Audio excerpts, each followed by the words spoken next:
Well, Pixar is back in action with their most grown-up movie yet. The movie delivers a powerful message about life, its purpose, and where we fit into it all. And we explore the question at the heart of the movie, what is it that makes you, you? All on this soulful edition of the Feel Good Media Show with Kevin and Milton.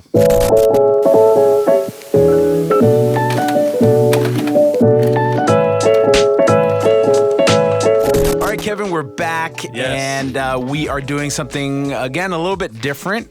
You know, we've done a bunch of episodes on The Mandalorian. Now we're hitting a few films, and we are on the latest Pixar film that just came out on Disney+, Soul. Such a great movie that is just incredibly deep. I think this is going to be a fantastic conversation. Yeah. There's just so much really to dive into, especially just from a Christian perspective. Mm-hmm. Certainly a movie that explores a lot of concepts that we hold pretty dear. Yeah. And I thought that they did a really good job. Yeah. We want to let people watching know that we probably will be diving into some spoilers here. So if you haven't seen it yet, hit pause.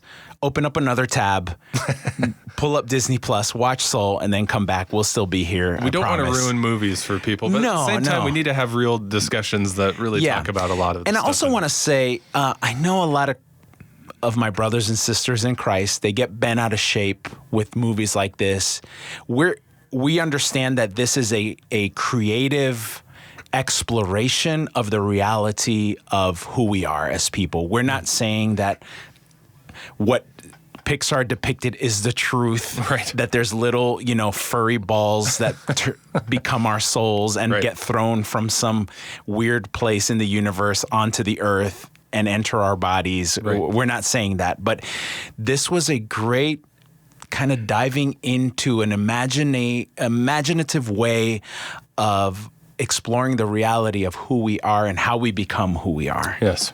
Yeah, certainly it takes God out of the picture entirely. For sure. Which, you're not expecting that. This isn't created by the church. Right. But like you said, it is a good exploration. For me, it was a massive conversation starter, which we'll have a little bit here. So hopefully you'll be able to watch it with your family and talk about what we believe with the afterlife. And a lot of movies with the afterlife, I get very nervous, especially when Hollywood intersects into this topic. I'm like, this is gonna go wrong 100 different ways, and I'm gonna have to spend all my time explaining. No, we don't believe that. We don't believe that.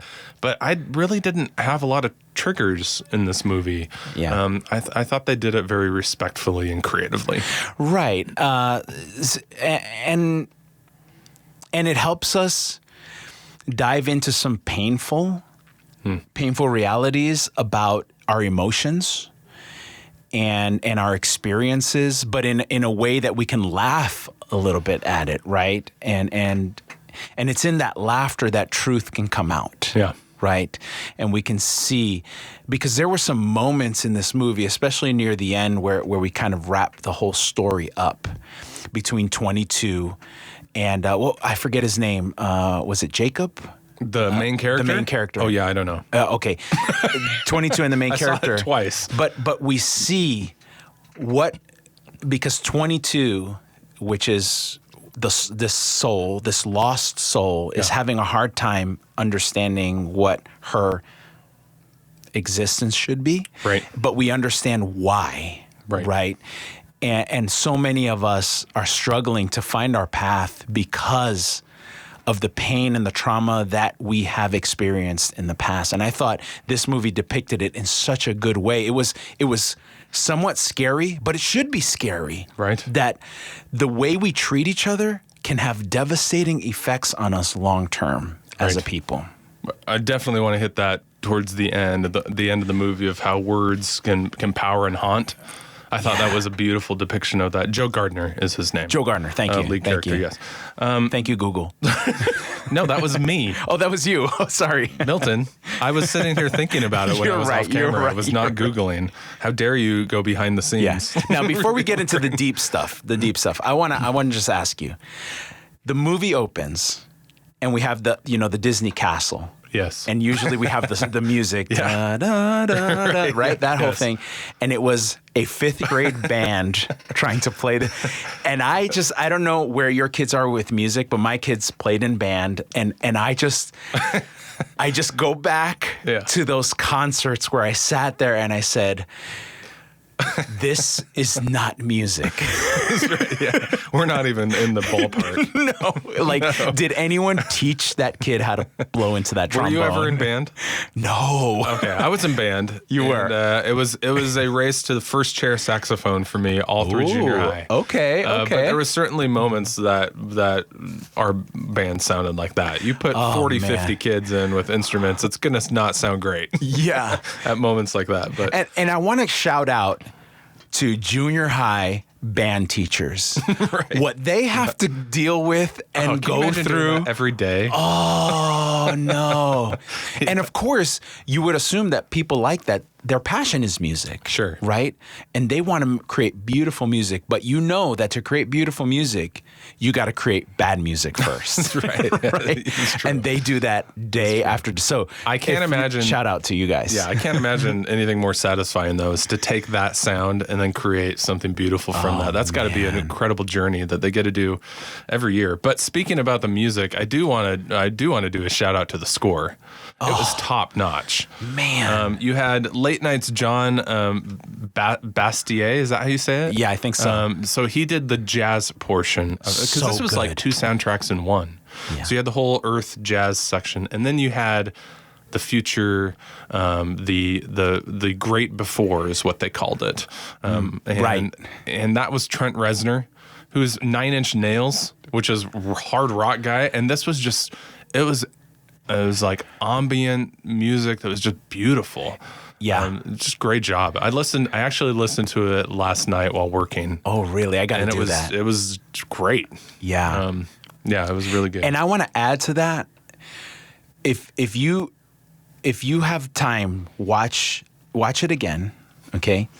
And I want you to watch the animation of the music. The animation of Joe playing the piano. The animation of the lady who plays the saxophone, and the way they animated those fingers, to me, perfectly on the notes, hitting the keys at the perfect moment. It looked real. It was amazing animation. Yeah. Pixar took it to another level on this movie, I thought. Agree. Personal connections. Like, I watched it with my family, and at first we were really confused. I think the first time through we were just confused. But the second time through, now it's like one of all of our favorite movies. Yeah. It's instantly my kids' favorite movies now. They've seen it 3-4 times. And I don't know what you guys thought. What was your first reaction? My was joy, of course, because of the music part. And then when he falls into the manhole, and then that animation drops, I'm just like, what's happening here? Right. Like, are we moving into a horror movie? Like, what's going on here? But then the joy comes back, because that word spark that they use so much in the movie, it resonates with me, because it's taken me a long time in my life to figure out what's that thing that moves me. Like, yes, I'm a man of God. I do ministry, but even inside of ministry, you can do ministry in so many ways. And I finally figured out after years that this, like what you and I are doing right now, this ability to create, right? That is the spark for me. And when I saw that, I was like, yes, that's cool. I want everybody to find that thing that moves them to be the best that they can be. Yeah, creating new things is definitely. I think the theme that really resonated to me is just the whole zone. Like, I got weepy watching people get in their zone, and then animated what that looks like on the other side or whatever. Like our soul. They really animated the soul. What does it look like deep inside when you're in your zone? When you're doing something that you just totally enjoy, and you can't, you get out of it and you're like, well, what just happened? Yeah. Like, where'd time go? Right. Those moments are so awesome. And I loved how they animated that. Yeah. They're going through the boat in the sand, and there's just all these people just floating, and they're just at peace, and they're in their zone. They're in their calling. They're right where they're supposed to be. Have you ever felt like you've been in the zone? Oh, yeah. Yeah. Multiple times. Music is huge. I think I used to play the saxophone a lot. I don't anymore. But that was definitely, there were moments where I would do that. I would go in my room and I would just play. Worship music takes me in a zone a lot. Yeah. Probably more of a spiritual zone than anything else. Right. I'm rarely in my zone here in this room because it's so new to me. Yeah, right. You guys are seeing a lot of that. Right. Kevin's not really in the zone. But that's okay. But I like the process of, maybe I'll find it here too. Yeah, exactly. Maybe God will give me that moment here too. So it's a journey. I've had moments where I've been writing like a sermon or something, and it's just like I can't stop. Yeah. Like it's just flowing, and the ideas and the thoughts, and I'm just connecting my personal experience with my spiritual like thoughts at the moment, and I can go pages and pages without stopping, and those are the zone moments for me. It just feels right. It's awesome. Yeah. I mean, other things that really hit me hard was just this desire to not miss the little details in life.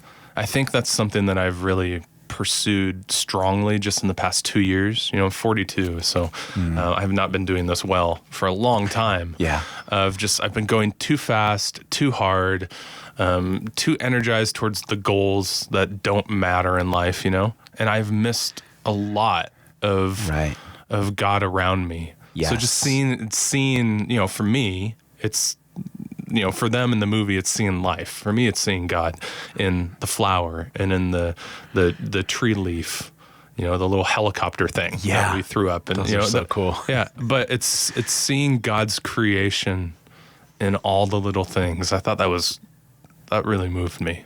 Yeah. And I thought they depicted it so well. That statement that Jamie Foxx makes when he's in the cat, where he's like, oh, walking, that's just everyday stuff. But that's the point. It's in the everyday stuff that you can see God, right? I preached a sermon once about Abraham, and I did this with my youth group, where we tried to figure out how much of Abraham's life is actually talked about in Scripture. And the round number that we came up with was 13%. Oh, wow. Of Abraham's life is in Scripture. So that means, and this is unscientific, of course, that means 87% of Abraham's life we don't know anything about. Wow. So I asked my youth group, like, what does that mean? Like, what was going on? Is it that cool, awesome things happened, like Sodom and Gomorrah, but that wasn't written? And the conclusion is, no, probably it was just regular life. Like a lot of farming, right. Animal husbandry, going to the bathroom, taking a shower, eating meals with my wife in silence, not saying much. So, but does that mean that God wasn't there? No. God is there in the mundane as well. When it seems like nothing major is happening, God is still there, and we have to learn to see that and to tune into that. Oh, it's a good thing to think about, is how many of our days just float right by. Right. And can we find meaning in that still?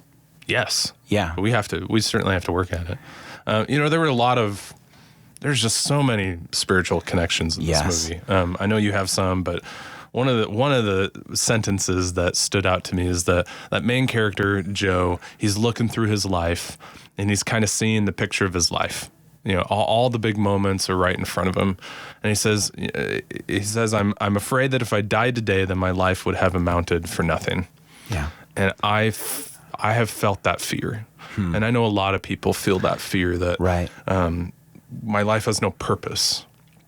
What do you do? What do you say to people who have that? It's never too late, definitely. But also, don't sell yourself short. Right? Because what he figured out is that there was purpose. He just was focused on the wrong thing. Yep. And he had, with his mom, with his dad, with the people the guy at the barber shop, he figured out that, things happen. And it's in the relationships where purpose is found, not in the pursuit of this dream that he had, which was failing him over and over. But what he wasn't realizing is as he was failing in that, he was succeeding on the other side. He just didn't realize it. And if he would have just focused on that, how much more fulfilling would he have felt about his life, right? So that's what I would say to somebody. That's good. And I love that this movie, they spent the entire movie with Joe focused on attaining this goal. And he finally does it. And typically, in a typical movie, we're done. Right. This is the goal. But this movie does not allow that to ring. He actually achieves the goal of playing, but then he talks to his bandmate afterwards, and he's like, I've waited my entire life for this moment, and it just fell flat. It didn't feel real. And I love what she says. She says, I want to get your thoughts on this quote. She goes, I heard this story about a fish. He swims up to an older fish and says, I'm trying to find this thing they call the ocean. The ocean, the older fish says? Well, that's what you're in right now. This, says the young fish, this is water. What I want is the ocean. So, I mean, even when you get it, there's something more to get. And I think he realizes in that moment, right? He's realizing that, gosh, there's always more. And when does it end? Yeah. There's the concept of, my mom was talking to me about it last weekend. I can't remember the term, but it's just when being present in the moment, mindfulness, that's the term, being present in the moment. And that's the point. Like, if you don't pay attention to what's happening around you, you don't realize you're in the ocean already. And we're there. Like, there's no more thing to pursue. We're here. So take advantage of the moment you're in right now, because God is doing something all around you. There's nothing else to seek for. God will lead you to the next thing. Pay attention to the now. It's good. And finally, the end of this movie had just a beautiful depiction of how words and actions from our past haunt us and hold us down. Yeah.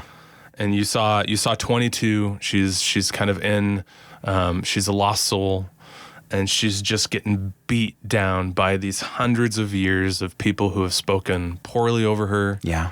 And they're coming out and they're just holding her down, and they're literally vomiting sand, right? And just death, right? And I thought, my gosh, how long have I allowed my past to hold me down? Yeah. And to beat me up and to tell me I'm not good enough and I can't achieve and I can't move forward and I can't, find happiness and whatever it is. I'm sure all of us have been there. Just really cool way of overcoming that.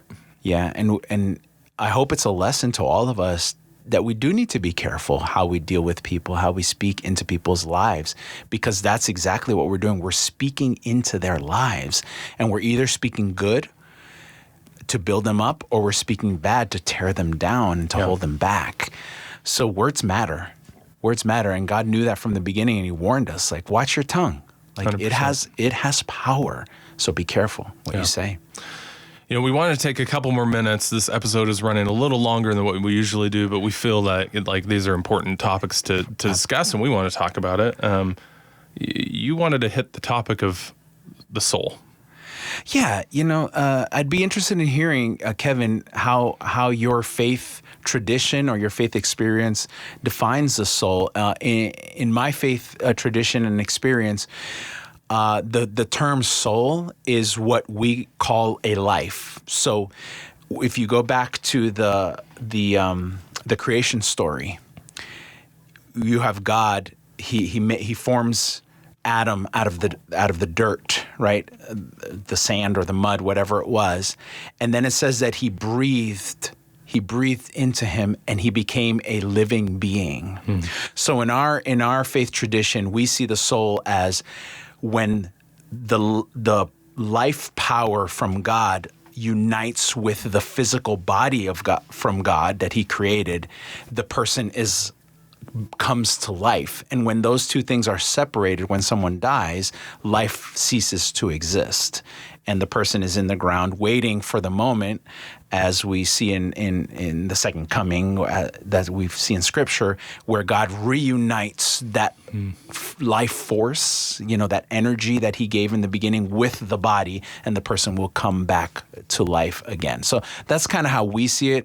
The soul, how we define the soul. How about you guys? The soul is certainly the spiritual realm, where the heart, mind, and soul, heart and mind are more body and directs the here and now, and it's what we fight against in the flesh, and the soul is really from God, like you said, breathed in, and what we will eventually experience with him in the afterlife in heaven. And certainly the heart, mind, soul has always been a hard one for me to wrap my mind around. Yeah.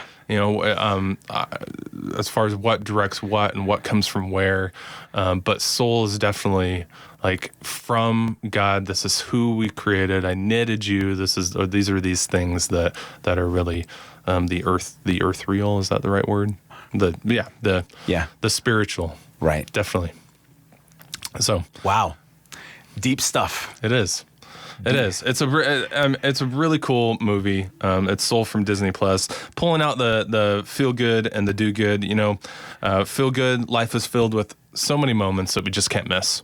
Yeah, and that's the feel good of this whole movie, is just to slow down enough, which this year has been the year of slow down, and enjoy those moments, which is really where my headspace has been, to really enjoy the moments instead of fight where we're going. Yeah.